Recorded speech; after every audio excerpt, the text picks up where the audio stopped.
बिस्मिल्लाहिर्रहमानिर्रहीम। शुरू अल्लाह के पाक नाम से जो नहायत मेहरबान और रहम करने वाला है। मेरे रब की दी गई नेमतों का, रहमतों का, बरकतों का हर लम्हा हर घड़ी शुक्र अदा करके ज़िंदगी गुजारनी चाहिए। अस्सलाम वालेकुम ख़वातीन व हज़रात, हम आपको खुश आमदीद कहते हैं वीकेंड एट होम की प्रोग्रामिंग। और ये मैं हमेशा प्रोग्राम के आगाज़ में ये ज़रूर हम बताती हूँ कि पाकिस्तान के शहर लाहौर से आपके लिए हम वीकेंड एट होम की ये प्रोग्रामिंग ख़ास तौर पे हमारी टीम और सुंदस जमील के साथ और फिर हमारे बहुत मुअज़्ज़ज़ मेहमान जिनसे बहुत कुछ सीखने का मौका मिलता है। और ख़वातीन वज़ात, क्या खूबसूरत अल्लाह ताला की तरफ से तोहफ़ा हमारा प्यारा वतन पाकिस्तान के जब आप बैरून मुल्क सफ़र करते हैं और ट्रैवल करते हैं, यकीन जाने तो आपको जब पूछा जाता है कि आप कहाँ से हैं तो ऐसे फ़ख्र से इंसान बताता है और फिर साथ अल्लाह ताला का शुक्र अदा करता है कि yes we are from Pakistan, हम पाकिस्तान से हैं। यानी आपकी शनाख्त सिर्फ़ और सिर्फ आपको आपके मुल्क, आपके वतन की वजह से मिलती है। आप देखें इससे बड़ी नेमत और क्या हो सकती है।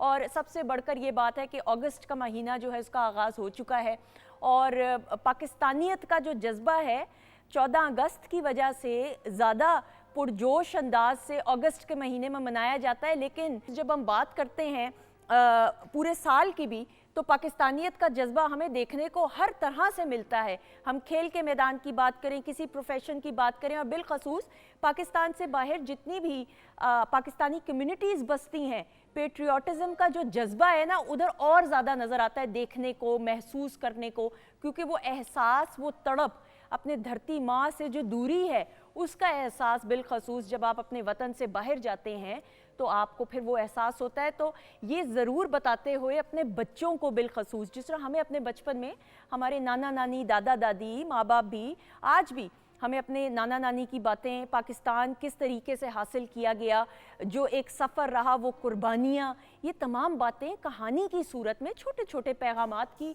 सूरत में ऑन अ लाइटर नोट बच्चों को ज़रूर बताइए ताकि बच्चों को पाकिस्तान की हिस्ट्री बिलखसूस समझ आ सके और वो इस बात का एहसास कर सकें कि ये मुल्क कितना प्रेशियस है हमारे लिए, अल्हम्दुलिल्लाह। अच्छा जी, प्रोग्राम का आगाज़ हम बाकायदा तौर पे तो कर चुके हैं, लेकिन शेफ़ नाजिश बहुत खूबसूरत लग रही हैं। लेकिन हमने सिर्फ खूबसूरती से नहीं, हमने काम चलेगा क्योंकि किचन सेगमेंट में कुछ बनना भी चाहिए। तो हम पहले जानते हैं कि क्या बनने वाला है। अस्सलाम वालेकुम। वालेकुम सलाम, कैसी हैं आप? अल्लाह का शुक्र, दुआएं। आप बताइएगा क्या बनने वाला है? ठीक।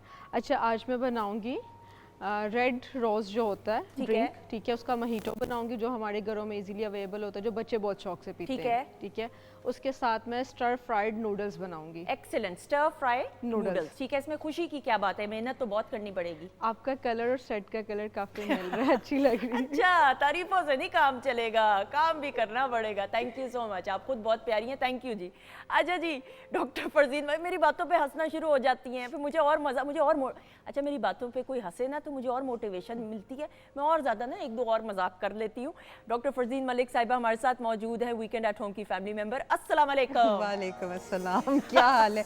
एक तो वो अपनी $1 मिलियन स्माइल आपको दिखा रही है, ऊपर से बात ये, वो इसलिए खुश हो रही थी कि आजकल बच्चे घर में हैं और उनको चाहिए नूडल्स। हाँ। तो हम उन्हें कैसे सब्जी और चिकन और नूडल्स मिला के खिलाएं, वो आपको ये बता रही है। नहीं, वो इतना सज सवर के आती है, प्यारी भी लगती है बेचारी, इस मौसम में कुकिंग करी, इतनी खुशी से बताती है कि मैं थोड़ी देर परेशान हो जाती हूँ। मैं यकीन जाने किचन में गई, मैं जाती हूँ, मुझे पता है किचन किधर है, सीधे हाथ पे आता है, एंटर होते साथ मेरे घर पे थोड़े फासले से है। फिर हम उधर जाया करें। हाँ, आपके घर आते। तो मैं 5 मिनट के लिए कुकिंग करना शुरू की, मैं 6 मिनट में भाग के वापस आ गई, इतनी गर्मी और हब्स। लेकिन हैट्स ऑफ जी, जितनी खवातीन बच्चियां किचन में जाके काम करती हैं और घर वालों की ज़रूरियात को पूरा करती हैं, तो ये बहुत बड़ी बात है। एक क्लैप होनी चाहिए जी उन तमाम बच्चियों के लिए। अच्छा जी, हमारे सामने मौजूद हैं खवातीन हज़रात, हम जब बात करते हैं क्लासिकल मौसीकी की, और ये हमेशा हम कहते भी हैं, मानते भी हैं, जानते भी हैं, क्लासिकल मौसीकी में चंद ऐसे घराने जिन्होंने बड़े सग़ीर से ताल्लुक़ रखते हुए, यानी पाकिस्तान से ताल्लुक़ रखते हुए और फिर पूरी दुनिया में क्लासिकल मौसीकी के हवाले से जो है आगाही, शऊर बेदार किया। पटियाला घराने की जब हम बात करें तो उनके चश्मो चिराग हमारे साथ इस वक्त मौजूद है। He is very talented. चूँकि अगस्त का महीना है तो मिली नगमे और कौमी तराने अपने वतन से मोहब्बत का इजहार अपने ख़ास अंदाज से आज करेंगे और गुफ्तगू भी साथ ही साथ होगी। सलमान अमजद, अमानत अली खान। अस्सलाम वालेकुम। अस्सलाम वालेकुम जी। सलमान भाई कैसे हैं आप? करम मौला का जी, बहुत आसान। बहुत शुक्रिया, thank you so much. Thank you आपकी पूरी टीम का एंड आपका। नहीं, आपका शुक्रिया। पीटीवी आपके लिए, आपके बड़ों के लिए, आबाओ अजदाद के लिए तो, और रेडियो पाकिस्तान तो घर की तरह है। बिल्कुल ऐसे ऐसा ही है, बिल्कुल सही। अच्छा जी, डॉक्टर साहब बनाओ, आज हम जिस सेगमेंट में, आपके सेगमेंट में जिस टॉपिक के हवाले से बात करें, और मुझे ऐसा लगता है कि मुझे भी शायद ये प्रॉब्लम शुरू हो गई है, या एक नफ्सियाती भी एक होता है ना इंसान को, high blood pressure. Now high blood pressure होता क्या है, और क्या, पहला सवाल, कि ये जेनेटिकली भी ट्रांसफ़र हो सकता है कि अगर किसी के वालिद को है, दादा को है, या फोरफादर्स को है, तो ये आप में भी मुंतकिल हो जाएगा? जी बिल्कुल। पहले तो मौरूसियत की बात तो बहुत पीछे रह गई, क्योंकि अब ऑलमोस्ट जैसे अभी आपने कहा, हालांकि आप माशाल्लाह इतने लीन हो और लीन बॉडीड हो और फिट हो कि फील होता है हाई ब्लड प्रेशर, और कई इसकी वजह, स्ट्रेस की वजह से इतने लोग इससे सफ़र करते हैं स्पोरेडिकली और एपिसोडिकली कि ये अब मौरूसियत को अब इल्ज़ाम देना जो है ना, वो बिल्कुल मेरे ख्याल में वो इसी तरह ही है कि ना ही दिया जाए तो बेहतर है। ठीक है। इसके अलावा हाई ब्लड प्रेशर का जो वजह क्यों बढ़ रही है हमारी नई जनरेशन में, और सबसे पहले नॉर्मल ब्लड प्रेशर क्या होता है? नॉर्मल ब्लड प्रेशर होता है 120/80। ठीक है। और अगर आपकी उम्र 40 या 50 साल की है तो 10 डिग्रीज ऊपर नीचे हो सकता है। ठीक है। लेकिन इससे ऊपर जब चला जाता है तो हम उससे बॉर्डरलाइन हाइपरटेंशन कहते हैं, यानी कि आप बिल्कुल उस दहाने पे बैठे हैं कि इधर आप हाइपरटेंसिव हो जाएंगे या आप नॉर्मोटेंसिव होंगे, और उससे भी ज़्यादा हो जाए, मसलन 150 और उससे अबव चला जाए या 155 और नीचे वाला 100 से अबव हो जाए, तो हम उसे ज़्यादा सिवियर हाइपरटेंशन में ले आते हैं।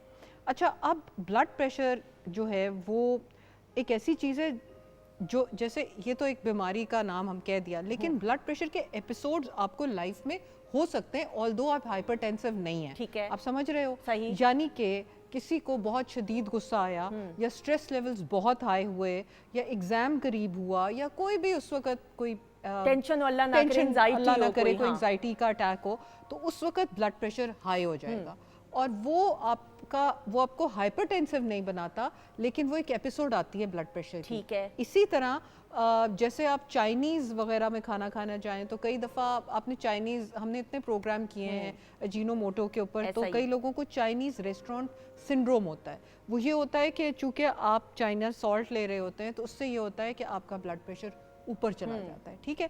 सो ये तो हो गए एपिसोड्स, और एक ये बात कि एक बंदा हाइपरटेंसिव है, ये किस तरह हम इन दोनों में डिमार्केट करते हैं, कि डिफ्रेंशिएट कैसे करते हैं? तो वो ये होता है कि एक इंसान जिसका ब्लड प्रेशर 3 से 4 ओकेजन्स के ऊपर हाई आए या बॉर्डर लाइन हाइपरटेंसिव हो, तो हम उसे फिर हाइपरटेंसिव लेबल करते हैं, और उसको फिर डॉक्टर को जाके मिलना पड़ता है। बिल्कुल सही। अच्छा, अब इसकी अलामात के हवाले से हम, एक होता है ना कि अगर हफ्ता 10 दिन ऐसा हुआ, तो इज इट सीरियस, या कंटिन्यूस कितना अरसा रहेगा, तो then we take it, you know, कि there is something wrong. The day that you find out कि आप हाइपरटेंसिव हैं, आप चाहे बॉर्डर लाइन ही हाइपरटेंसिव हो, आप फौरन उसको सीरियस कंसिडर करें। ठीक है। क्योंकि हाई ब्लड प्रेशर का मतलब है कि खून का दबाव, खून आपकी पूरी बॉडी में, मैं आपको समझाने के लिए कहती हूँ, नाजरीन को भी, आपको तो काफी पता लग गया। नहीं, आप बहुत अच्छे तरीके से समझाती हैं। हाँ। कि जो खून, थैंक यू, कि जो खून का दौरानिया होता है वो एक प्रेशर के साथ जा रहा है। आप ये समझो कि किसी, हमने जैसे एक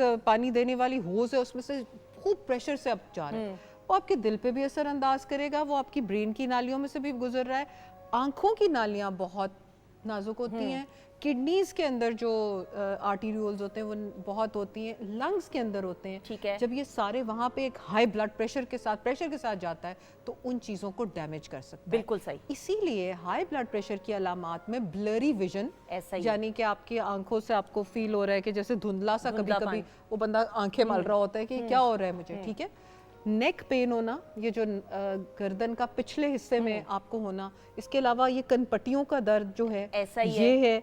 इसके अलावा जो लोग सीढ़ियाँ चढ़ रहे हैं, या जैसे खाने के बाद एकदम सांस का चढ़ना, ज़्यादा चढ़ना सांस का, वो होता है। इसके अलावा आपको कभी कभी चक्कर आए या डिजीनेस हो, वो होता है। चेस्ट पेन हो सकती है आपको। इसके अलावा कई लोगों को यूरिन में ब्लड भी आ सकता है आगे जाके, क्योंकि ब्लड प्रेशर किडनीज को अफेक्ट कर रहा है। ठीक बात हो गई। इसके अलावा इंसान का दिल अगर बहुत ज़ोर से मुख्तलिफ ओकेजन्स पे धड़कता हो, या उसको फील होता हो कि ये मैं फलाना खाना खाता हूँ, मुझे ज़्यादा हो रहा है, तो आप उस चीज़ को चेक करें। बिल्कुल सही। I think everybody should have a blood pressure apparatus at home. True. और घर में अगर आपके पास हो, अब तो एक तो वो होता था ना, वो जो वो जो था मर्करी वाला टिपिकल, वो, और फिर अब एक इलेक्ट्रॉनिक भी आ चुका है। मेरे घर में वैसे मर्करी वाले को ज्यादा पसंद किया जाता है। नहीं, तो वो बिल्कुल एक्यूरेट होता है, लेकिन हर एक के बस का रोग नहीं है, क्योंकि 2 लोग चाहिए होते होते हैं, एक ने स्टेथोस्कोप पकड़ना। True. तो बेहतर है कि जैसे अभी आप कह रहे हो वो उस तरह की इलेक्ट्रॉनिक डिवाइसेस मिलती हैं।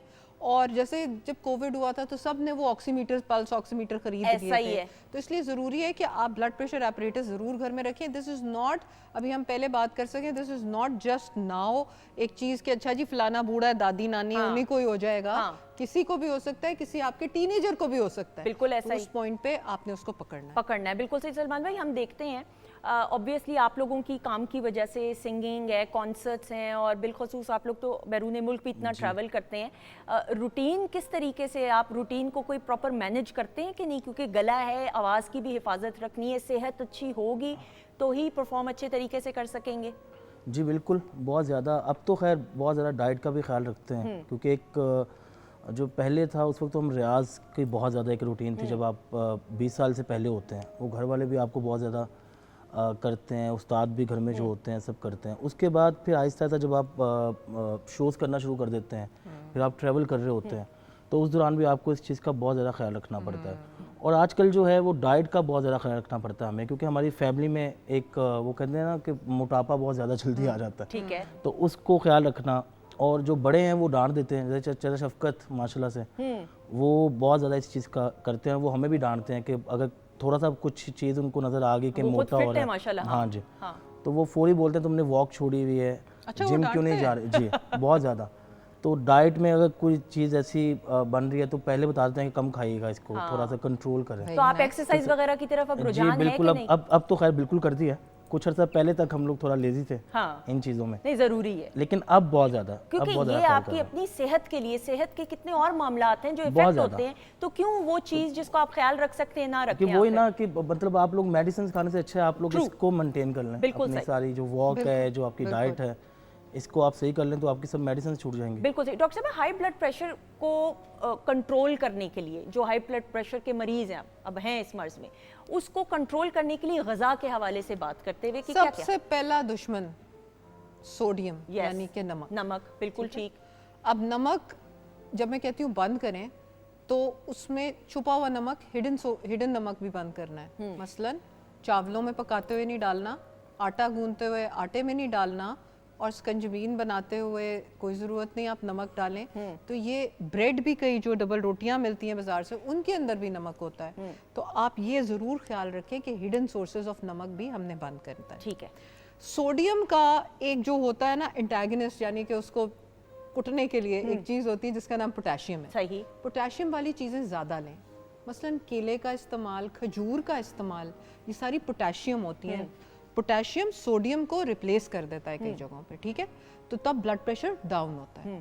पानी का इस्तेमाल, खासकर आजकल के मौसम में पानी का इस्तेमाल बहुत ज़रूरी है। लेमन के साथ ले लें, मिंट के साथ ले लें, हम अक्सर बताते रहते हैं। ज़रूरी नहीं कि आप अपनी स्कंजबीन में मीठा यानी कि एज चीनी और नमक ही इस्तेमाल करें। आप अपनी स्कंजबीन को लेमन और हनी या स्टीविया के साथ भी बना बिल्कुल सकते हैं, सही। ठीक है? अपनी, जब मैंने देखा है लोग अक्सर फल खा रहे होते हैं, मैं बड़ी खुश होती हूँ, लेकिन उसके ऊपर नमक डाल देते हैं। हाँ, वो खरबूजे मौसमी, पे, माल्टे हाँ, और हाँ, हाँ, हाँ। इस पे तरबूज के ऊपर भी। एग्जैक्टली। सो बिला वजह का नमक मत खाएं। अगर लेना ही है तो हिमालयन सॉल्ट लें, या जिन लोगों को ज़्यादा ब्लड प्रेशर हो जाता है उनको हम नो सॉल्ट के नाम से देते हैं, जो कि सोडियम क्लोराइड नहीं होता बल्कि पोटेशियम क्लोराइड। ठीक है। सो वो डॉक्टर्स एडवाइस करते हैं, वो फार्मेसी से मिलता है, अब वो ले लें। स्मोकिंग को ख़त्म करना बहुत ज़रूरी है हाई ब्लड प्रेशर के लिए, क्योंकि स्मोकिंग ना सिर्फ अपनी बल्कि आप अपने घर वालों को भी पैसिव स्मोकिंग करा रहे हैं। सो वो लोग जिनके घर में भी लोग तंबाकू नोशी कर रहे हैं, प्लीज़ उनसे मना करें कि मत करें, या आप उनके पास उस वक्त ना बैठें, ठीक है? तीसरी चीज़ जो है वो बहुत इंपॉर्टेंट है, वॉक। ठीक है। वॉक होना बहुत ज़रूरी है। अगर आप वॉक नहीं कर सकते तो आप बेशक टीवी के सामने स्टिल जॉगिंग कर लें, यानी कि खड़े होके आप अपना ऐसे स्टिल जॉगिंग, खड़े होके स्टेशनरी जॉगिंग जो है वो कर लें, तो जॉगर्स पहन के एक अच्छे वर्कआउट के रेजिमेंट से।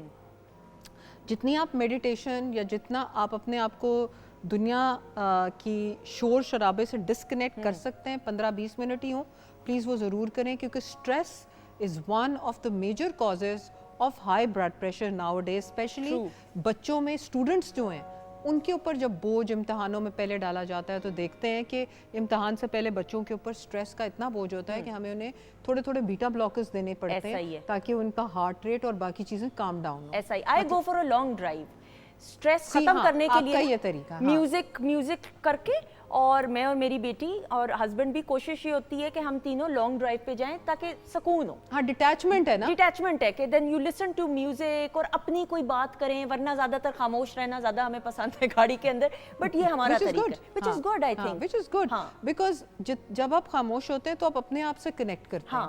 आप जब तक दूसरों से बातें करते रहेंगे तो आप अंदर का तरफ तो नहीं टारगेटेड ना, आप बाहर की तरफ टारगेटेड है। सो मेडिटेशन या खामोशी इख्तियार करना, हर वक्त शोर शराबा, आजकल बच्चों ने कानों में वो क्या होते हैं वो लगाए होते हैं, वो मुझे बहुत अजीब लगता है क्योंकि you know you need to be not just disconnected from कि दुनिया से तो डिस्कनेक्ट वो हो जाते हैं, लेकिन वो म्यूजिक भी सर में इतनी जोर जोर से बजना जो है दैट्स आल्सो नॉट राइट। और बच्चे चिड़चिड़े, मैंने अपनी बेटी में ये नोट किया कि वो ज़्यादा हेडफोन्स का इस्तेमाल कर रही थी लैपटॉप के साथ कनेक्ट करके, तो जब वो उतारती थी हेडफोन तो वो चिड़चिड़ी होती थी। वो उसके, मुझे लगता है कि शायद उसको नहीं पता चलता होगा, लाशौरी तौर के ऊपर उस पर इफेक्ट हो रहा होगा, हेड पे स्ट्रेस होगा, तो वो चीखना शुरू हो गई थी। ये एक स्टेज आई, फिर मैंने उसको कहा कि बेटे ये आपके लिए हेल्पफुल नहीं है, इससे डिटैच अपने आप को करो। अल्लाह का शुक्र है उसने सुनी मेरी बात और अब वो कहती है कि इतना फर्क है। यू एज अ माशाल्लाह intelligent mom found that out. हाँ, तो इसी तरह तमाम माओं को देखना चाहिए कि उनके बच्चों के ट्रिगर्स क्या हैं दैट दे आर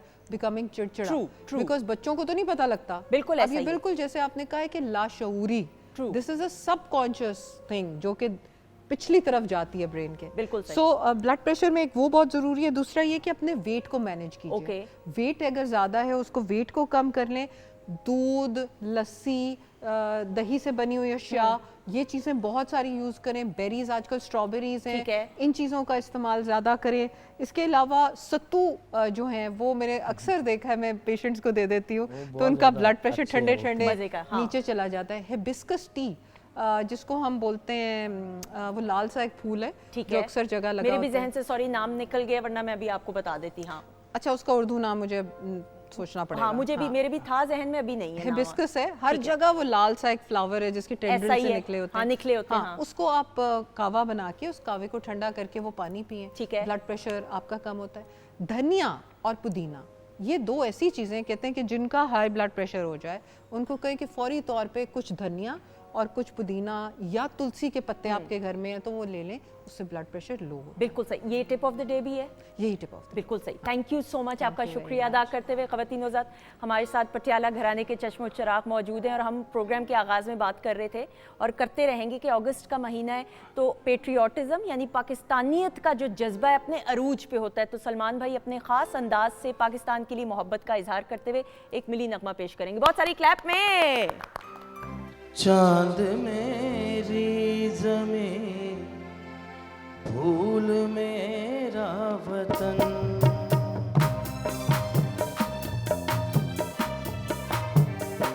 चांद मेरी ज़मीं, फूल मेरा वतन, चांद मेरी ज़मीं, फूल मेरा वतन, मेरे खेतों की मट्टी में लालो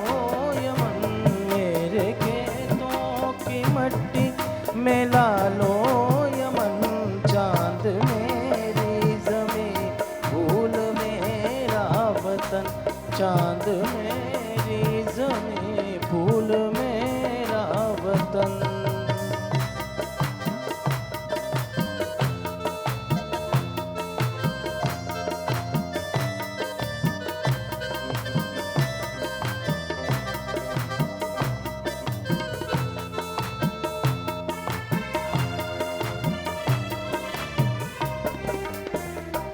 मेरे मल्लाह लहरों के पाले हुए, मेरे मल्लाह लहरों के पाले हुए, मेरे जहगा पसीनों के ढाले हुए, मेरे मजदूर इस दौर के कोहकन, मेरे मजदूर इस दौर के कोहकन, चांद मेरी ज़मीं, फूल मेरा वतन, चांद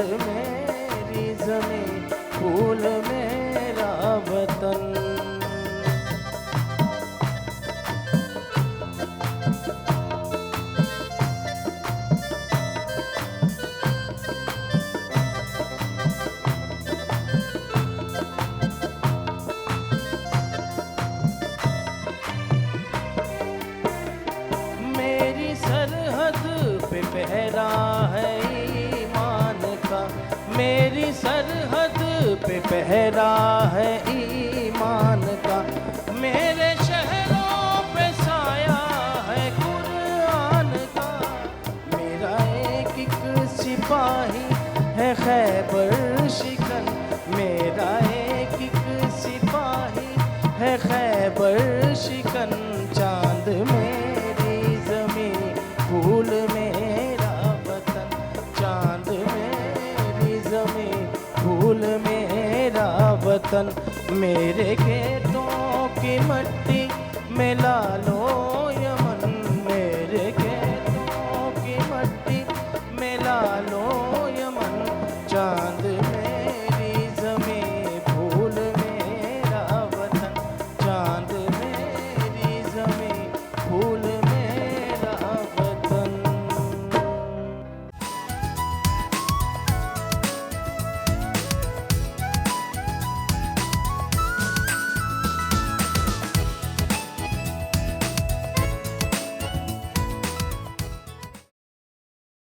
जी ख़वातीन नौज़ात, हम आपको खुश आमदीद कहते हैं। वीकेंड एट होम की programming Pakistan television network Lahore centre से आप हमारी टीम और सुंदस जमील के साथ देख रहे हैं। आपको मालूम है कि अगस्त के महीने का आगाज़ हो चुका है और पेट्रियाटिज़म की जो स्पिरिट्स हैं, यानी पाकिस्तानियत का जो जज्बा होता है, अगस्त के महीने में बिलखसूस अपने अरूज पे होता है और हम सबको अपना बचपन याद आ जाता है, जो कि आज भी वो बच्चा ज़िंदा रहना चाहिए ज़िंदगी की आखिरी सांस तक। कि आप झंडियों से घर को सजाते हैं, बिल्डिंग्स को सजाते हैं, बड़ा बड़ा जो पाकिस्तान का झंडा है उसको फ़ख्र के साथ गाड़ी से शीशे से बाहर निकल के भी लहराते करना चाहिए। लेकिन सिर्फ इस हद तक जज्बे को महदूद नहीं रहना चाहिए। पाकिस्तान के लिए, अपनी मुल्क की तरक्की के लिए, बका के लिए, फ़लाह बहबूद के लिए अपना इनफरादी तौर पे किरदार अदा करना बहुत ज़रूरी है। और फिर बिलखसूस जब हम अपने माशरे में पाकिस्तान में ख़वातीन के किरदार की बात करते हैं तो पाकिस्तान की जो आबादी है उसमें ख़वातीन का एक बड़ा मेजर किरदार है और हर फील्ड में। और फिर बिलखसूस हम उर्दू अदब की बात करें तो ख़वातीन ने बड़ा एक अहम किरदार अदा किया है over the past so many years, जब से हमने आज़ादी हासिल की है। सो ये तमाम जर्नी और ये बताने के लिए कि ख़वातीन का किस कदर इम्पॉर्टेंट और अहम किरदार रहा है उर्दू अदब की दुनिया में, वो बताने के लिए एक ऐसी शख्सियत मौजूद है जिनको हम सब अपना कहते हैं। तो जब किसी को अपना कह दें तो तारुफ की ज़रूरत नहीं होती और कार्ड्स की मोहताज नहीं है, क्योंकि बुशरा एजाज साहिबा पाकिस्तान टेलीविज़न नेटवर्क की फैमिली मेंबर की हैसियत रखते हुए हमारे दिलों पे राज करती हैं। शायरा भी हैं, 12 किताबों की मुसन्निफ़ हैं, कॉलमिस्ट हैं, ड्रामा राइटर हैं। इन पे बहुत से थीसिस जो हैं हो चुके हुए हैं और मेरे ख्याल में इनका तारुफ नाम ही काफ़ी है। बुशरा आपा हमारे साथ, बुशरा एजाज साहिबा मौजूद है। अस्सलाम वालेकुम। वालेकुम अस्सलाम। कैसी हैं आप? बिल्कुल ठीक। और आपके तारुफ में एक चीज़ की कमी रहेगी कि हसीन और खूबसूरत और पॉजिटिविटी के साथ स्माइल करने वाली, ये ज़रूरी है कहना। आपने बहुत कुछ कह दिया, आपके लिए दिल से मशकूर हूँ। इतना कहना नहीं चाहिए, मैं इस काबिल नहीं हूँ। ये आपकी मोहब्बत है। बहुत शुक्रिया, बहुत शुक्रिया। और बाकी पीटीवी तो मेरे घर जैसा है। पीटीवी ने मुझे पहचान दी है और पीटीवी वाहिद चैनल है कि जहां आके मुझे लगता है मैं जैसे अपने घर से उठ के घर में आ गई। बिल्कुल। और आपके साथ जो तशरीफ़ रखते हैं प्रोग्राम के आगाज़ से हमारे साथ मौजूद है सलमान अमजद, अमानत अली खान, पटियाला घराने के चश्मो चश्म। ये कहना ज़रूरी है, पटियाला घराने से ताल्लुक़ है, इतना बड़ा घराना है। आपके लिए भी पीटीवी गैर नहीं है, ऐसा ही है? बिल्कुल नहीं जी, बिल्कुल। हमारा तो बिल्कुल, जब पहली दफ़ा पीटीवी ऑन एयर हुआ था तो जो 2 घंटे जो सबसे पहले गाए थे वो मेरे दादा उस्ताद अमानत अली खान साहब और उस्ताद फ़तेह अली खान साहब थे। तो ये हमारे लिए एजाज़ है और हम लोग के लिए यहाँ पे आना, हम जितनी भी मसरूफ़ियत हो सब छोड़ के इस जगह के शो को हम ना नहीं करते। ऐसा ही, बिल्कुल ऐसे ही। बहुत शुक्रिया आपा। हम जिस तरह ख़वातीन के किरदार के हवाले से बात कर रहे हैं, आज़ादी की जब हम बात करते हैं और फिर आज़ादी की तहरीक में भी ख़वातीन का एक बड़ा किरदार है, अगर हम उधर से ही आगाज़ करें फिर आगे लेकर बात को बढ़ेंगे। जी देखिए, जब आप सबसे पहले तो 14 अगस्त के हवाले से मैं अपने मुल्क में रहने वाले तमाम पाकिस्तानियों को दिल की गहराइयों से मुबारकबाद देती हूँ इन एडवांस, क्योंकि ये वो महीना है कि सारा महीना हमें इसकी सेलिब्रेशंस करनी होती हैं। और वैसे भी पाकिस्तान तो हमारे दिल में रहता है और 14 अगस्त का जो दिन है वो इस लिहाज से बहुत तारीख़ी है कि उस दिन हमें ये आज़ादी मिली और अल्हम्दुलिल्लाह हम आज़ाद मुल्क में पैदा हुए। मेरी वो जनरेशन है कि जिसने आज़ाद मुल्क में आंखें खोली।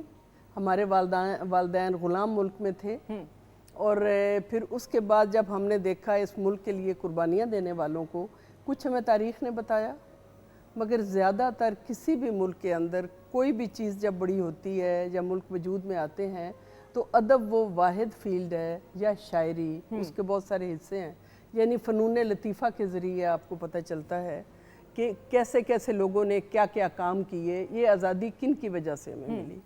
तो तहरीक पाकिस्तान की जिस हद तक बात है उसमें बहुत सारी नामवर ख़वातीन थी, और नामवर ख़वातीन को तो हम जानते ही हैं। मैं गुमनाम ख़वातीन की भी बात करना चाहती हूँ जो उनका हरावल दस्ता थी। और एक ख़ातून थी जिन्होंने आज़ादी के वक्त उससे पहले पाकिस्तान का झंडा लहराया था इधर लाहौर के अंदर। बिल्कुल सही। बहुत ख़वातीन थी जो इस आज़ादी की जिद्दोजहद में उनके साथ शामिल थी। तो जब मुल्क आज़ाद हो गया तो हम तो आज़ाद मुल्क में पैदा हो गए, हमें क्या पता क्या हुआ, हमें तारीख़ ने भी बताया और अदब में भी बताया।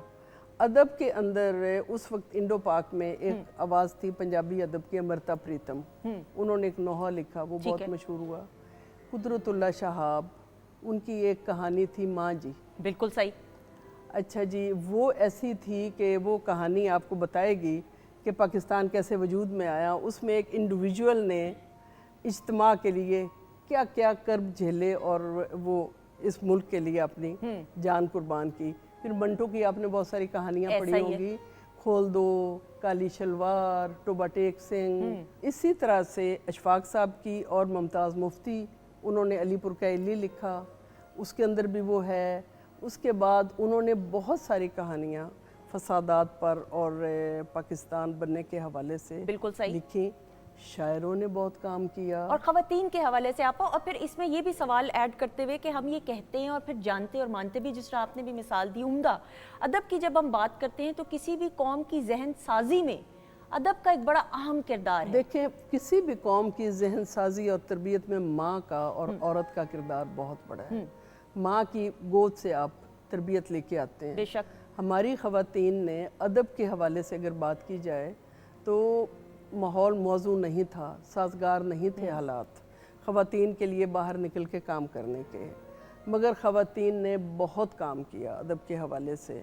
हमें बेशुमार तसनीफ़ मिलती हैं, जैसे जमीला हाशमी ने बहुत लिखा, सारा हाशमी हमारी थी, हाजरा मसरूर, खदीजा मस्तूर, बहुत सारे नाम हैं। आपा अगर हम, सॉरी मैं कता कलामी की माफ़ी, आप भी तो हमारे सामने एक उम्दा मिसाल है कि आप एक हाउस वाइफ थी और आपने उम्र के उस हिस्से में, मैं उम्र का कतन इस वजह से नहीं क्योंकि आप कॉलेज लाइफ और स्टूडेंट लाइफ से नहीं आपने काम का आगाज़ उस तरह किया था, शौक तो हमेशा से था। लेकिन आप हाउस वाइफ थी और उसके बाद आपने फैसला किया कि आपने इसको प्रॉपर्ली ऑप्ट करना है। तो आप अपनी भी तो स्टोरी बताइए ना, आपकी कहानी भी तो बहुत। अपनी स्टोरी पीटीवी पे बहुत दफ़ा, शुक्रिया आपका। मेरी कहानी भी ऐसी है जैसी एक पाकिस्तानी उस औरत की कहानी है जो एक मिडिल क्लास से निकलती है और वहाँ के रस्म व रवाजों से, और उसके अंदर एक ये ख्वाहिश होती है जो बहुत उसे तंग करती है कि वो कुछ करे, अपने मुल्क के लिए करे, अपने लिए करे, अपने बच्चों के लिए करे, आने वाली नस्लों के लिए कुछ काम करके दे जाए। तो मैं अपने ख़ानदान में समझती हूँ कि मैं पहली हूँ जिसने ख़ानदान की बहुत सारी रस्मों रिवाजों को एक तरफ करके बहुत मुखालफत ली, मगर अपने काम में निकली। अब अल्हम्दुलिल्लाह सारे बहुत इस चीज़ को सराहते हैं और फ़ख्र महसूस करते हैं माशाल्लाह। अल्हम्दुलिल्लाह, अल्हम्दुलिल्लाह, क्योंकि मेरा हमेशा से मानना है अगर आप सीधे रास्ते पर चल रहे हैं और अगर आप सच्चे हैं तो ज़माना को वक्त लगेगा मगर ज़माना आपके सच को मान लेगा। वाह, बेशक बेशक। तो ज़माना मान लेता है। तो बाकी जहाँ तक मेरी अदीब ख़वातीन का, शायरात का वो ताल्लुक़ है, तो औरतों ने बहुत मेहनत की है, बहुत नासाजगार हालात में काम किया है, और मगर उन्होंने जज्बा और अपना पैशन नहीं छोड़ा, हिम्मत नहीं हारी। बिल्कुल हमारी ख़वातीन बड़ी, मैं कहती हूँ। और फिर हम बिलखसूस बात करें हमारे छोटे शहर और देहात की। देहात की औरत तो इतनी इमोशनली भी स्ट्रॉन्ग है कि मुझे लगता है हम शहर की औरतें कहीं पीछे रह जाते हैं। हमारा इमोशनल लेवल जो है ना, वो हम बहुत जल्दी आंसू बहा देते हैं। आप अपना काम कर रहे हैं, जो आपको काम करने हैं, जो आपके सामने चैलेंजेस हैं, क्योंकि औरत, मैंने वाहिद वो चीज़ देखी, औरत और मर्द में वैसे फ़र्क नहीं है, बिल्कुल ऐसा ही है। बज़ाहिर मर्द बहुत स्ट्रॉन्ग है, हमारे साथी हैं, मगर औरत के अंदर खुदा ने कुछ, मेरा ख्याल है कुछ ज़ब्त की, सब्र की, हिम्मत की, कुछ ज़्यादा काबिलियत और क्वालिटी रखती है। ऐसा ही है। औरत जो है, आप भी चैलेंजेस ले रहे हो, शहरी औरत के सामने भी इस वक्त बहुत चैलेंजेस हैं। ऐसा ही है। देहाती औरत के सामने हमेशा से थे, अपने अपने माहौल और अपने अपने हालात के हिसाब से लोग काम कर रहे हैं। और अभी पाकिस्तानियत की हम बात कर रहे हैं ना, तो 25 करोड़ हम पाकिस्तानी हैं। और आप कह रही थी कि हमें सिर्फ त्यौहार नहीं मनाना, हमें अमली तौर पे इस पाकिस्तान को बनाना भी है और आगे भी बढ़ाना है। बिल्कुल। तो मैं समझती हूँ पाकिस्तान को आगे बढ़ाने के लिए अमल की जितनी इस वक्त ज़रूरत है, क्योंकि हम दुनिया के सामने खड़े हैं और दुनिया में बहुत सारे चैलेंजेस हैं जो इससे 21st सेंचुरी के अंदर हम सबको वो हमारे सामने आके खड़े हो गए हैं। बिल्कुल ऐसा ही तो है। इसके मुताबिक चलने के लिए हमें अपने बच्चों को भी तरबियत देनी है उससे, और हमें तो हर वक्त हालत जंग में रहना है। बिल्कुल ऐसा ही है कि आपको मोटिवेटेड रहना चाहिए। और वही बात आ गई सलमान भाई, मर्द और औरत में तफरीक फ़र्क करने की ज़रूरत नहीं। इंसान है, पाकिस्तानी है और आपने अपने मुल्क के लिए कुछ करना है। हम आपके ख़ानदान की जब बात करते हैं, क्लासिकल मौसीकी के हवाले से एक बहुत बड़ा मोतबर नाम है आपके घराने का ना। पाकिस्तान से बाहर जितना आप ट्रैवल करते हैं और कॉन्सर्ट्स करते हैं, जो पाकिस्तानियत का जज्बा उधर पाकिस्तानी कम्युनिटीज़ में देखने को, महसूस करने को मिलता है, वो बताते हुए प्लीज़। देखें, जब हम किसी भी दुनिया में जाते हैं तो जो एक अपने मुल्क के लोगों को मिलके जो आपको खुशी होती है वो शायद आप लोगों को किसी और मुल्क के लोगों से मिलके नहीं होती। हम लोग जब जाते हैं, और ख़ासकर हमारे हिस्से में ये आ गया मेहरबानी खुदा की कि हमारे घर के जितने मिली नगमे हैं, इसकी वजह से लोगों को हमसे बहुत प्यार होता है। नहीं तो आर्टिस्ट तो बहुत और भी बहुत सारे लोग होते हैं, लेकिन जब वो इवन के आप एक रूटीन के शोज़ में, जब आप कमर्शियल शोज़ में गा रहे होते हैं तो आपको फरमाइश आ रही होती है सामने से, ए वतन प्यारे वतन। और ये उस वक्त आपका जो एक जज्बा होता है स्टेज पे, वो आप बयान नहीं कर सकते। और जब वो आप गाते हैं तो बहुत सारे डिफरेंट जो सिक्योरिटी में लोग खड़े होते हैं, जो डिफरेंट जगह पे लोग होते हैं, वो सब लोग सुन के उसको एक बड़ा फील करते हैं कि यार ये आपने बहुत अच्छा गाया। तो वो एक जो खुशी है, वो जो एक जज्बा है, वो मतलब आप बयान में नहीं कर सकते कि किस तरह से आप उसको एक्सप्लेन कर पाएंगे। आपको थोड़ा सा इसमें एक ऐड करूँगी चीज़। आप भी तो ट्रैवल करती हैं। मैंने दुनिया में, आपने भी देखा होगा, हम सब ने देखा है, मिली नगमे जो हैं पाकिस्तानियत के हवाले से, जो जज्बा हमारे पाकिस्तान के शायरों और फ़नकारों में, गुलकारों में, और आप तो माशाल्लाह बहुत बड़े घराने हैं, वो तो एक नाम है ना हमारे लिए, एक बड़े लोगों का। तो जो मैंने इधर देखा है दुनिया में कहीं नहीं, कहीं। I agree, I totally. हमारे जंगी तराने, मिली नगमे जो हमारे यहाँ बने हैं, मैं समझता हूँ दुनिया में कहीं और नहीं। यहाँ पे मैं ख़वातीनों से, और ये बड़ी आपने मिली नगमे, जंगी तरानों की बात की ना, तो एकदम से वो नॉस्टैल्जिक फीलिंग मुझे शौकत अली साहब याद आना शुरू हो गए। मैडम जी ने जिस तरीके से मिली नगमे, आपके घराने के जितने भी आबाओ अजदाद हैं, और अमानत अली खान साहब की हम बात करें, ख़वातीनों से रेडियो पाकिस्तान, और ये कतन मैं इसलिए नहीं कह रही कि मैं इस सोफ़े पे बैठी हूँ, आपका और मेरा ताल्लुक पीटीवी के साथ उसी तरह है कि हम बड़े हुए हैं पीटीवी को देखते हुए और रेडियो पाकिस्तान को सुनते हुए। रेडियो पाकिस्तान और पाकिस्तान टेलीविज़न नेटवर्क ने इस हवाले से जो मिली नगमे पेश किए हैं, मैं कहती हूँ हैट्स ऑफ, और खराज तहसीन इन दो बड़े इदारों को हम पेश करते हैं कि मदर इंस्टीट्यूट होने का अपना हक अदा किया। गो के आप ये भी कह सकते हैं कि उस दौर में यही दो इदारे थे, लेकिन नहीं, जिस उम्दगी और जिम्मेदारी के साथ अपनी रिस्पॉन्सिबिलिटी को समझ के जिस तरीके से मिली नगमों को हमने सुना रेडियो पाकिस्तान में और प्रेजेंट किया पीटीवी ने, तो मैं कहती हूँ कि इससे बढ़कर और बात नहीं हो सकती। तो शायद बाद में हुई हैं, बहुत छोटी हैं जी। मैं बचपन में मैंने 65 की वॉर देखी थी, मैं भी बहुत छोटी थी। तो उस वक्त रेडियो पाकिस्तान के हवाले से अगर बात करें तो रेडियो पाकिस्तान ने आकाशवाणी का मुकाबला किया, जो बहुत बड़ा प्रोपेगेंडा का मरकज़ था, झूठे प्रोपेगेंडा करता था। रेडियो पाकिस्तान ने तरबियत दी थी, जो पीटीवी उस वक्त बना था, वहीं से लोग आए थे, बिल्कुल ठीक, एक्सपर्ट जो थे। तो एक हमारी तरबियत की अमाजगाह था, सबसे पहला इदारा था रेडियो पाकिस्तान। वाह, लाहौर, बेशक, स्पेशली लाहौर। बिल्कुल सही। उसके बाद पीटीवी। अब पीटीवी वो मदर इंस्टीट्यूट है और रेडियो पाकिस्तान वो मदर इंस्टीट्यूट था, जहाँ से पूरी दुनिया में हमारे लोग गए और माने गए। हमारे क्लासिक्स हैं, क्लासिक्स का दर्जा वो अख्तियार किया है उन तख्लीक़ात ने जो पीटीवी और रेडियो पाकिस्तान से हुई। तलकीन शाह एक प्रोग्राम आता था अशफाक साहब का, आप अभी भी, आपने भी सुना होगा, सबने सुना होगा, तलकीन शाह ऐसा है कि आज भी अगर आप उसका एक एपिसोड सुने तो आपको पता चले कि रेडियो पाकिस्तान क्या था। बिल्कुल सही। बहुत बड़े लोग थे और इनके हम सब शुक्रगुजार हैं।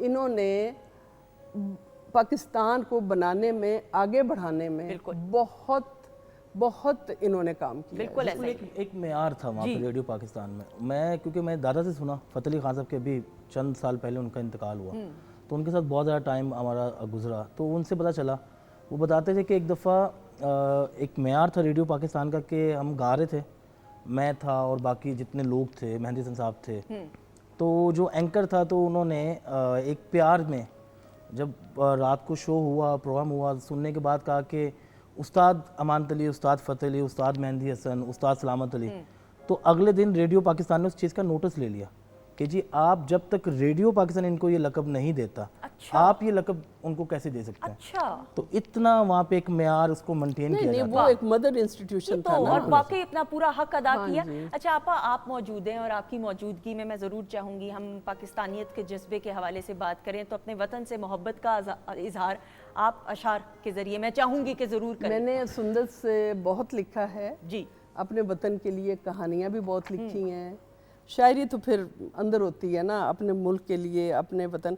और मैं आपको बताऊं कि मैं बहुत साल हमसाया मुल्क जाती रही हूँ, कॉन्फ्रेंसेस होती थी, मुशायरे होते थे, सब कुछ था। मैंने वहाँ देखा है मुसलमानों का हाल, और मैं हर दफ़ा अल्लाह के हजूर शुक्र अदा करके वापस आई हूँ अल्हम्दुलिल्लाह कि मुझे पाकिस्तान मिला।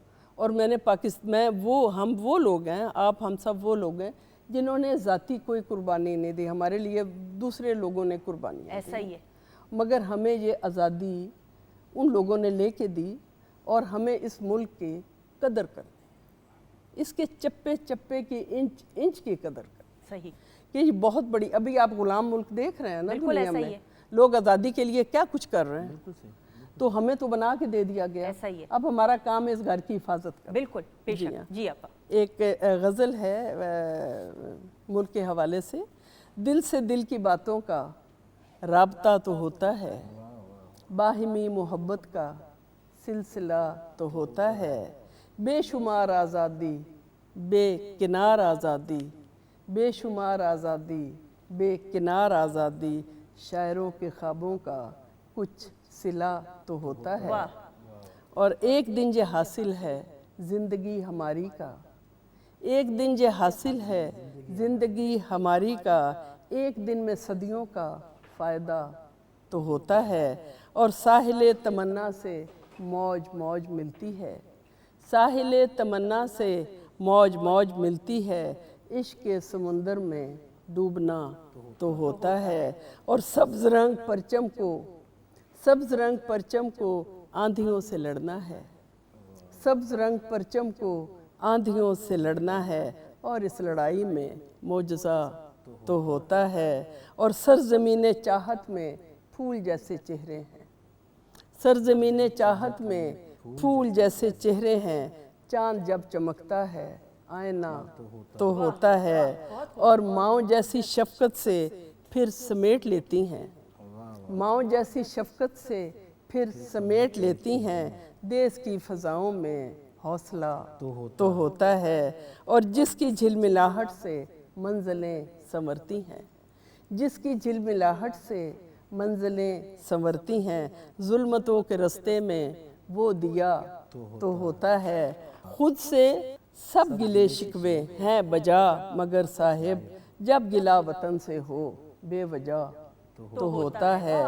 और हरफ़े इश्क लिखने पर जब कड़ी हो ताज़ीरें, हरफ़े इश्क लिखने पर जब कड़ी हो ताज़ीरें, फिर मयाने खैरो शर मार्का तो होता है। और हम कहीं भी हों बुशरा पर भुला नहीं सकते, हम कहीं भी हों बुशरा पर भुला नहीं सकते, खून और मिट्टी का जायका तो होता है। और बेशुमार आज़ादी बेकिनार आज़ादी, शायरों के ख्वाबों का कुछ सिला तो होता है। वाह, बहुत खूब, बहुत खूब बाबा, बहुत शुक्रिया, बहुत खूब। और इसी के साथ आपका तहे दिल से शुक्रिया अदा करते हुए बहुत सारी दुआएं इसी तरह हंसती मुस्कुराती रहें और पाकिस्तान का जो जिम्मेदारी आप अपने हिस्से की जिम्मेदारी को समझते हुए निभा रही हैं, अल्लाह और बरकत लेके आए। बहुत शुक्रिया आपका, आपकी दुआओं का, आपके यहाँ दावत दे के इस खूबसूरत मौके पे बुलाने का, क्योंकि आज़ादी को इस तरह से सेलिब्रेट करने का एक अपना लुत्फ़ है।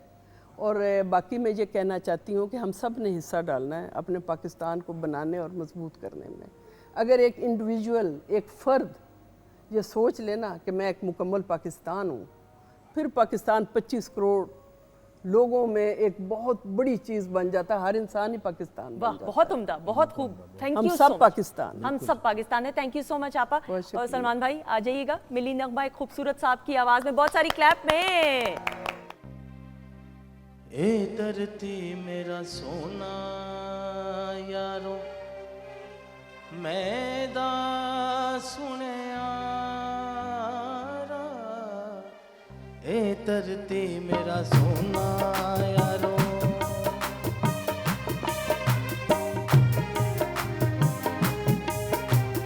ए धरती मेरा सोना यारो, मैदा सुने यारा, ए धरती मेरा सोना यारो, मैदा सुने यारा, सूरज वांगू लिशका मारे, सूरज वांगू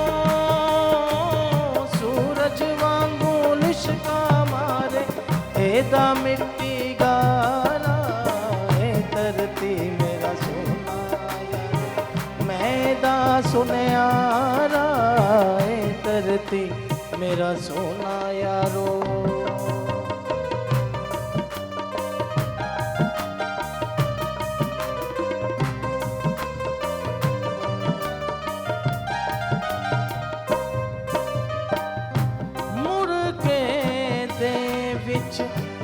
खिते दिन दी चांदी डुल डुल पैंदी,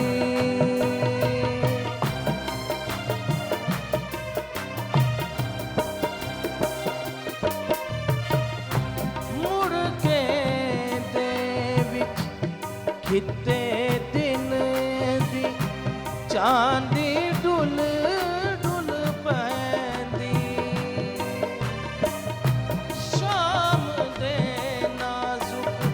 पैरां उत्ते लाल शफक दी मेहंदी, रात दी अख चों किड़े हनेरा, रात दी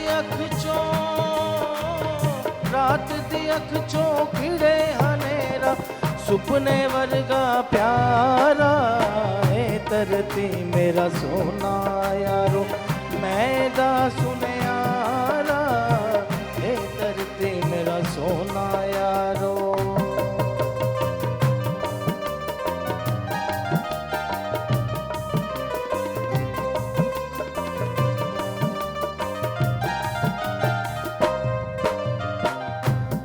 मैं तेरिया तू मेरा, कवे जमीन वतन दी,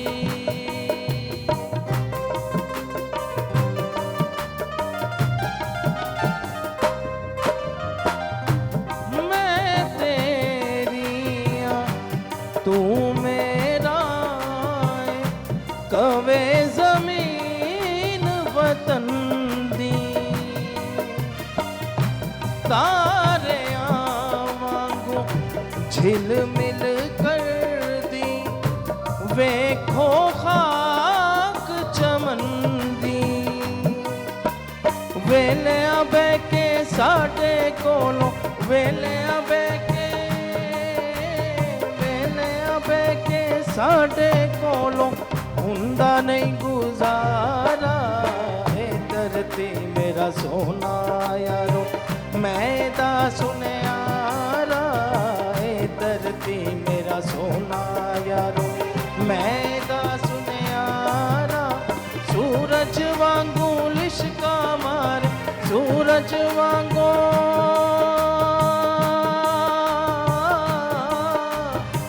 लिशका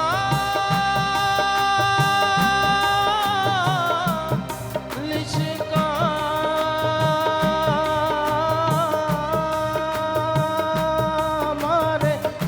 सूरज वांगू लिशका मारे एदा मिट्टी गारा ए धरती मेरा सोना यारो मैदा सुनियारा ए धरती मेरा सोना यारो।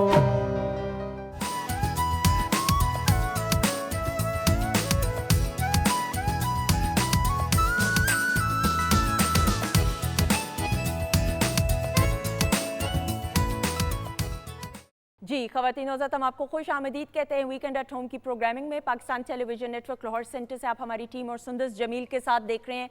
और मैं ये कहती हूँ हर कोई अचीवर है।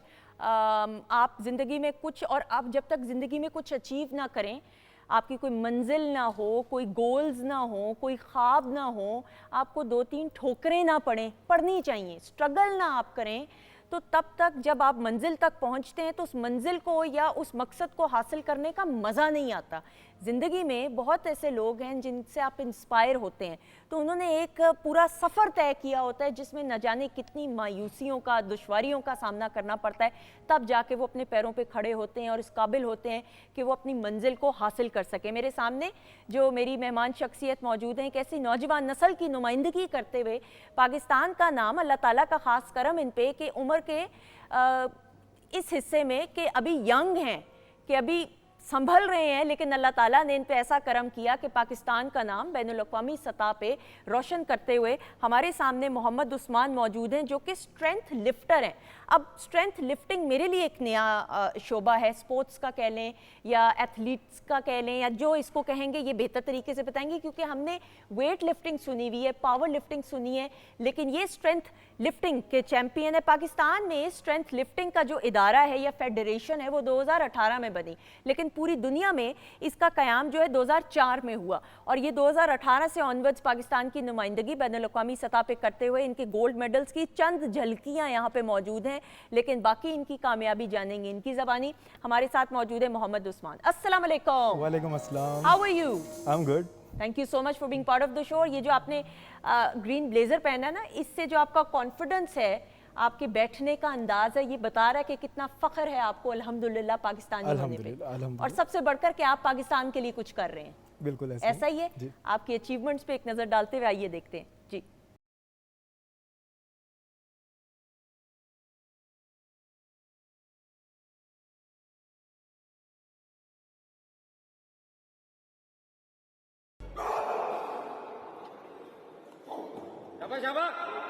Down. Start. Good. Down.